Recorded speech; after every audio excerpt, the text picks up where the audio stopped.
ನಿಗೂಢ ಶಕ್ತಿ ಯೂಟ್ಯೂಬ್ ಚಾನಲ್ಗೆ ಎಲ್ಲರಿಗೂ ಸ್ವಾಗತ. ನಮಸ್ಕಾರ ಸ್ನೇಹಿತರೆ. ನಾವು ಎಲ್ಲರೂ ಬಹಳ ಸಂಭ್ರಮದಿಂದ ಆಚರಣೆ ಮಾಡುವ ಗಣೇಶ ಚತುರ್ಥಿ ಹಬ್ಬವನ್ನು ಕೇವಲ ನಾವು ಧಾರ್ಮಿಕ ಉತ್ಸವ ಅಂತ ಮಾತ್ರ ತಿಳಿದಿದ್ದೇವೆ.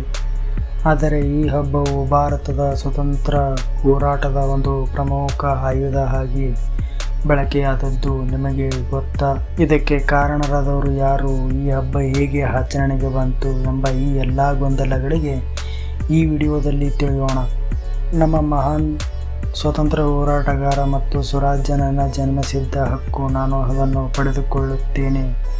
ಇವರು ಸ್ವಾತಂತ್ರ್ಯವನ್ನು ಭಿಕ್ಷೆಯಿಂದ ಬೇಡ, ಹಕ್ಕಿನಿಂದ ಪಡೆಯೋಣ ಎಂದು ಹೇಳಿದ ಲೋಕಮಾನ್ಯ ಎಂದೇ ಪ್ರಸಿದ್ಧರಾದ ಬಾಲ್ ಗಂಗಾಧರ ತಿಲಕ್.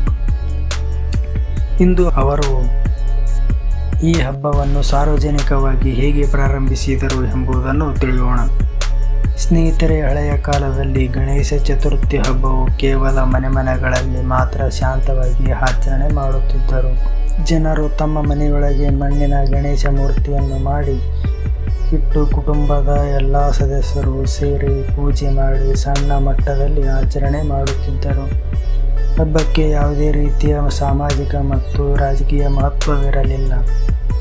ಆದರೆ ಈ ಸಮಯದಲ್ಲಿ ಭಾರತ ಬ್ರಿಟಿಷರ ಆಳ್ವಿಕೆಯಲ್ಲಿ ತುಂಬ ಕಷ್ಟಕರ ಪರಿಸ್ಥಿತಿಯಲ್ಲಿತ್ತು. ಬ್ರಿಟಿಷರು ಜನರನ್ನು ಒಟ್ಟಾಗಿ ಸೇರುವುದಕ್ಕೆ ಅಡ್ಡಿ ಮಾಡುತ್ತಿದ್ದರು. ರಾಜಕೀಯ ಸಭೆಗಳಿಗೆ, ಪ್ರತಿಭಟನೆಗಳಿಗೆ ಅನುಮತಿ ಇರಲಿಲ್ಲ. ಜನರನ್ನು ಒಗ್ಗೂಡಿಸುವುದು ಅಸಾಧ್ಯವಾಗಿತ್ತು. ಇದು ನಮ್ಮ ಸ್ವತಂತ್ರ ಹೋರಾಟಗಾರರಿಗೆ ದೊಡ್ಡ ತಲೆನೋವಾಗಿ ಪರಿಣಮಿಸಿತು. ಮುಂದೆ ಬಾಲ್ ಗಂಗಾಧರ ತಿಲಕ್, ಜನಪ್ರಿಯವಾಗಿ ಲೋಕಮಾನ್ಯ ತಿಲಕ್ ಎಂದು ಕರೆಯಲ್ಪಟ್ಟವರು, ಜನರ ಮನಸ್ಸಿನಲ್ಲಿ ಧಾರ್ಮಿಕ ಭಾವನೆಗಳು ಎಷ್ಟು ಆಳವಾಗಿವೆ ಎಂಬುದನ್ನು ಚೆನ್ನಾಗಿ ಅರಿತುಕೊಂಡಿದ್ದರು. ಜನರು ರಾಜಕೀಯ ಸಭೆಗಳಿಗೆ ಬಾರದಿರಬಹುದು, ಆದರೆ ಧಾರ್ಮಿಕ ಉತ್ಸವಕ್ಕೆ ಬಂದೇ ಬರುತ್ತಾರೆ ಎಂಬ ನಂಬಿಕೆ ಅವರಲ್ಲಿತ್ತು. ಹೀಗಾಗಿ ಈ ಹಬ್ಬವನ್ನು ರಾಷ್ಟ್ರ ಭಾವನೆ ಮೂಡಿಸುವ ವೇದಿಕೆಯಾಗಿ ಬಳಸೋಣ ಎಂಬ ಆಲೋಚನೆ ಮಾಡಿದರು.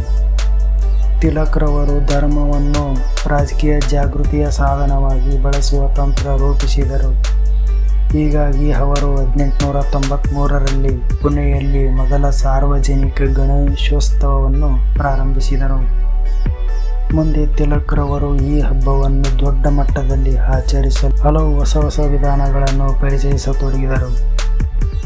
ಜನರು ಸೇರುವಂತೆ ಗಣಪತಿ ಪಂಡಲ್ಗಳು ನಿರ್ಮಿಸಲ್ಪಟ್ಟವು. ಹಬ್ಬದ ಸಮಯದಲ್ಲಿ ನಾಟಕಗಳು, ಭಜನೆಗಳು, ಸಾಂಸ್ಕೃತಿಕ ಕಾರ್ಯಕ್ರಮಗಳು ನಡೆಯುತ್ತಿದ್ದವು.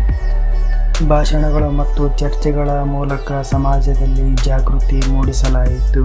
ಈ ಹಬ್ಬವು ಕೇವಲ ಧಾರ್ಮಿಕ ಆಚರಣೆಯಾಗಿರದೆ ಸಾಮಾಜಿಕ ಜಾಗೃತಿ ಮತ್ತು ರಾಷ್ಟ್ರ ಭಾವನೆ ಹರಡುವ ವೇದಿಕೆಯಾಗಿತ್ತು. ಬ್ರಿಟಿಷರು ಧಾರ್ಮಿಕ ಹಬ್ಬಗಳನ್ನು ನಿಷೇಧಿಸಲು ಸಾಧ್ಯವಿಲ್ಲದ ಕಾರಣ ಜನರು ಸಾವಿರಾರು ಸಂಖ್ಯೆಯಲ್ಲಿ ಈ ಹಬ್ಬಕ್ಕೆ ಹಾಜರಾಗುತ್ತಿದ್ದರು. ಸಾರ್ವಜನಿಕ ಗಣೇಶೋತ್ಸವ ಜನರ ಹೃದಯದಲ್ಲಿ ರಾಷ್ಟ್ರಭಾವನೆ ಮೂಡಿಸಲು ಮಹತ್ವದ ಪಾತ್ರ ವಹಿಸಿತು. ಇಂದಿನ ದಿನದಲ್ಲಿ ಗಣಪತಿ ಹಬ್ಬವು ಭಾರೀ ಸಂಭ್ರಮದೊಂದಿಗೆ ದೇಶಾದ್ಯಂತ ನಡೆಯುತ್ತಿದೆ. ಮಹಾರಾಷ್ಟ್ರ, ಕರ್ನಾಟಕ, ಗೋವಾ, ತೆಲಂಗಾಣ, ತಮಿಳುನಾಡು ಸೇರಿದಂತೆ ಎಲ್ಲೆಡೆ ಗಣಪತಿ ಹಬ್ಬ ಮೌರ್ಯ ಎಂಬ ಘೋಷಣೆಗಳು ಮೊಳಗುತ್ತವೆ. ಆದರೆ ಈ ಹಬ್ಬದ ಹಿಂದಿನ ಇತಿಹಾಸ ಮತ್ತು ತಿಲಕ್ರವರ ತಂತ್ರಚಾತುರ್ಯವನ್ನು ನಾವು ನೆನಪಿಟ್ಟುಕೊಳ್ಳಬೇಕು.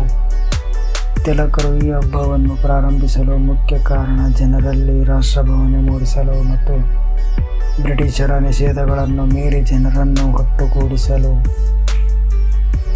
ಈ ಹಬ್ಬವನ್ನು ಪ್ರಾರಂಭಿಸಿದರು.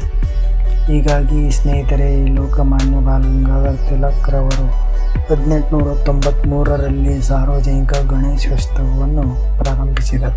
ಸ್ನೇಹಿತರೆ, ಈ ಮಾಹಿತಿ ನಿಮಗೆ ಇಷ್ಟವಾದರೆ ಈ ಚಾನಲನ್ನು ಸಪೋರ್ಟ್ ಮಾಡಿ. Thank you.